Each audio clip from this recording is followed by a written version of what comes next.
The Prentice Allsup Heating and Air Coaches Corner, fueled by Donut Country and McDonald's Murfreesboro on FM 101.9 and AM 1450 Murfreesboro, FM 100.5 Smyrna, and streaming at WGNSSports.com. We are back here on the Coaches Show on News Radio WGNS, and our segment here is brought to you by Prentice Allsup Heating and Air, family owned and operated since 1977.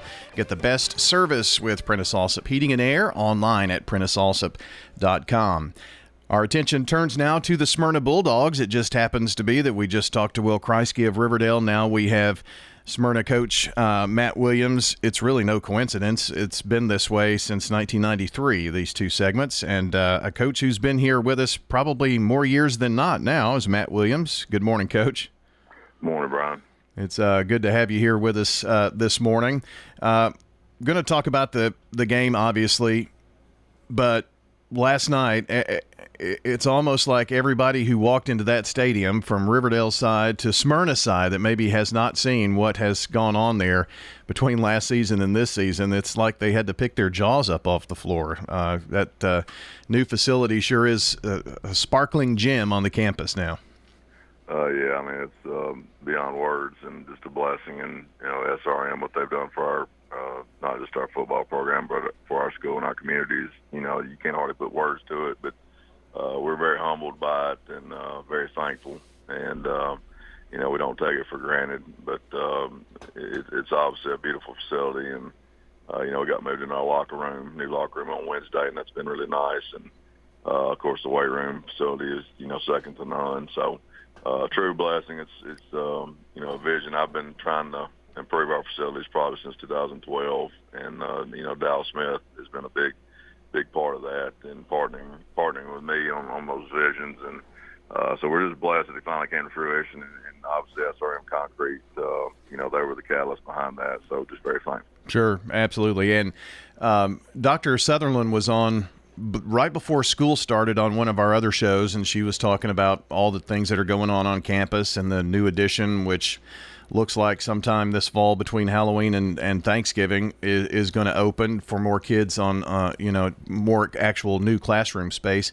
And she was mentioning, and she said, and Brian, the press box, they're redoing the press box, and you're going to be excited, but I don't even know what it looks like because Billy Harris said you can't go up there until it's finished. So, did some improvements on the inside there, just making things more efficient, and it's really it seems like you've touched just about everything that you can there to make improvements. Yeah, Dr. Sutherland administration did a great job, and our school. As a whole, I think she's done a great job. When Mr. Rakes, Robert Rakes, was there as principal, obviously facilities were a huge thing, and Mr. Rakes still comes by and checks out the facilities, and he's not afraid to tell you what needs to be improved. So, Dr. Sutherland did a great job carrying on that tradition of pride in facilities, and something we take very seriously. And our administration, Billy Harris, Mike Wright, Dow Smith Construction had a lot to do with that press box as well, and helping with that. And it's just been a cool deal. And Mr. Frank, our construction teacher, has done a great job with his classes and helping with paint and trim and different things to improve that press box. So just an awesome job by everybody there. Most certainly. And, it was really – I mean, all of the preparation, all of the facilities, all of that, I mean, it comes down to giving kids an opportunity to get out on the field. And, there's nothing like the first game of the season. It's also nothing like the first game of the season taking on really an in-county rival. And, the place was packed. And, I mean, it was just really a cool atmosphere altogether last night. Yeah, I mean, you want to open the season. You want to play tough competition, and I think it has grown to a rivalry. We've played Riverdale now for I don't know how many years in a row, out of conference or out of region. So it's always good to start.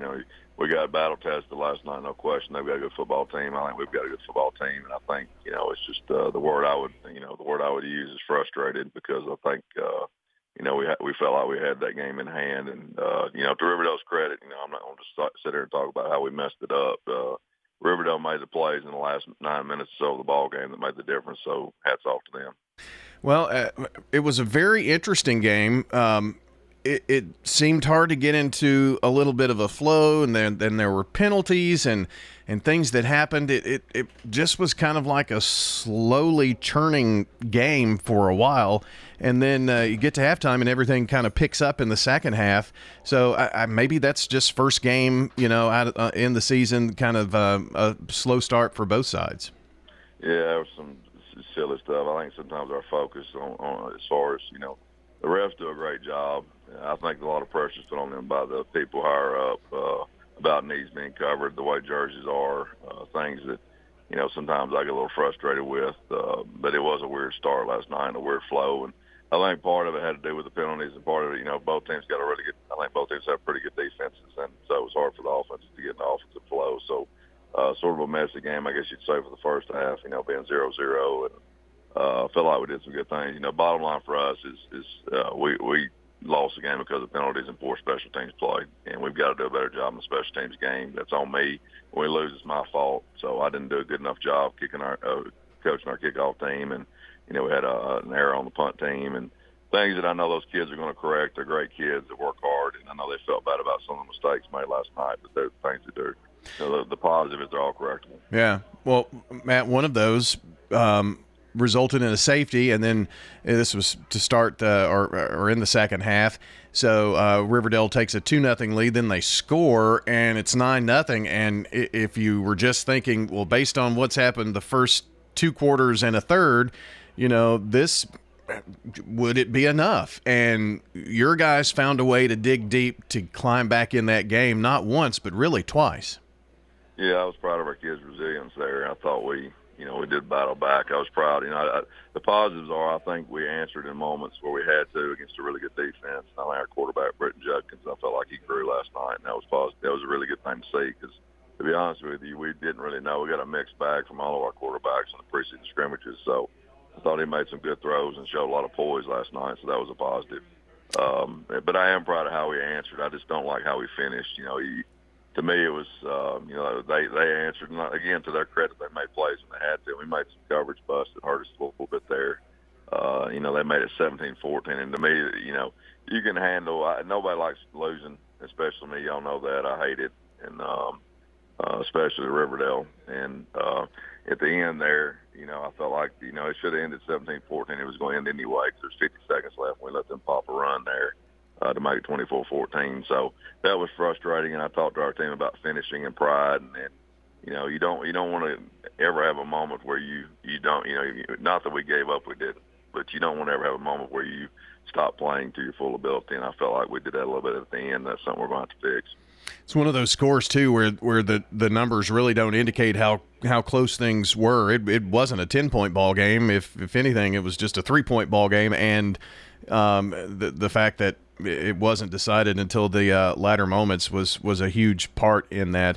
You mentioned your quarterback, Judkins, 12 of 20 for almost 120 yards and a couple of touchdowns. I would say that's a pretty good night at the office, coming in with maybe question marks of, how is this thing going to go?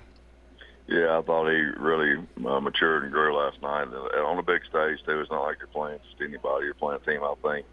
When I saw the papers come out with rankings, they were, put it like number 5 or something like that.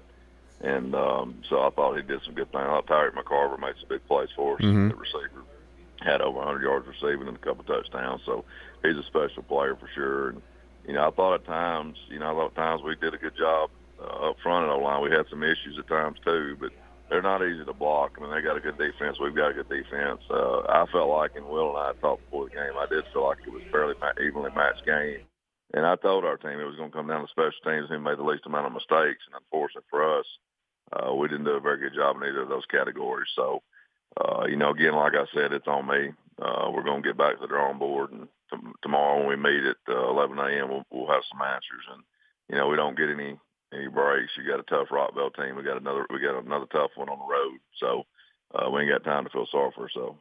Matt Williams joining us, Smyrna football coach, and you've already kind of alluded to it. So let's transition to looking to next week. This one is on the road at Rockvale, and last night, just like last year, they were edged by Nolensville late, 24-21, a late field goal after they came back to tie the game and converted a 2-point conversion to make it a 21-all game very late there. So there's one thing about teams in Rutherford County, and I think it's because of our great coaches here, but you better never count anybody out.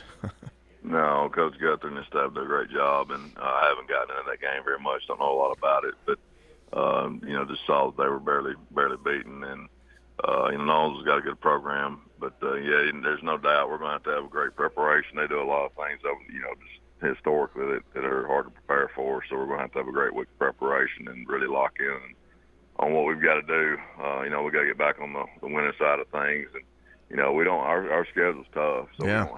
we don't have the luxury of any warm-up games, whatever you want to call them. So it's just another tough one, which we like. Now that's what we want. We've got the beauty of our schedule is it's tough, but you get 4 games that really battle test you going into your region slate. So it's something we don't back away from, and we look forward to playing tough competition, and Rockville will provide just that. Well, Coach, good luck next week. And I did want to just make this one point. A lot of times with football teams, we see the most growth all year between game 1 and game 2, and you've coached long enough, and that's a pretty true statement as well. So if your guys come to work and willing to work this week, they will get better. Yeah, there's no doubt. I have no question. Our kids, we talked about it before the game. I mean, you've got to be competitively mature and understand that, everybody's going to play a week 1 game, and 50% of them are going to come out on the wrong end of it. Yeah. So you got to be mature enough to understand you got to come back and get better. And I think we'll see that growth. You can't replicate Friday night experience, and that's the thing. A lot of our kids, and I'm sure Riverdale's the same way, a lot of our kids are getting their first real chances at Friday night light experience. So you can't replicate that in any scrimmage. It doesn't matter how game-like you make it. It's not a Friday night football game. It's not a 4-quarter football game. So I do think that is true. You usually see your best growth from week 1 to week 2, and I have no doubt in our kids. Our kids want to be successful, and the only thing I talk to them about is some of the little discipline things we deal with, like barely coming out on time to practice, not having a passion for getting to the grass at practice, things like that, or starting. You see those things on the field on Friday nights. They don't understand that. And even problems in the classroom, the kid not acting up or going late to class, that spills over to Friday night football. So we've got to clean some of those things up and be more accountable. And I think our kids will do that. They want to win, and I know they're good kids. So I look forward to getting back on the practice field. Matt, appreciate it. Thanks for the hospitality last night, and we'll see you back here next Saturday morning. All right, thanks, Brian. All right, Matt Williams joining us, the head coach of the Smyrna Bulldogs on the Coach's Show, brought to you by Parks Auction Company. Let their team of experienced and professionally trained staff utilize the auction process to sell your property. More online at parksauction.com. You can now order Murfreesboro's favorite